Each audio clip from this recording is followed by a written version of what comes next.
جو بھی مصیبت آتی ہے، بیماری آتی ہے، سیلاب ہے یا اور قحط ہے، کسی طرح کی بھی کوئی تکلیف ہے، تو اللہ رب العالمین نے پہلے ہی اسے قیامت سے پہلے، اللہ رب العالمین نے مخلوق کے پیدا کرنے سے پہلے، آدم علیہ السلام کے بنانے سے پہلے ہی اللہ رب العالمین نے یہ تقدیر میں لکھ دیا ہے۔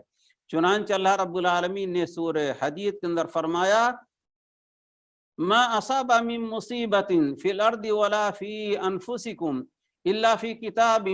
من قبل ان نبراها ان ذلك علی اللہ یسیر لکی لا تأسوا علی ما فاتکم ولا تفرحوا بما آتاکم واللہ لا يحب كل مختال فخور۔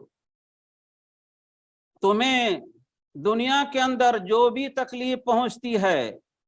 مثلا سیلاب ہے، قحط ہے، تنگ دستی ہے، کچھ بھی ہے،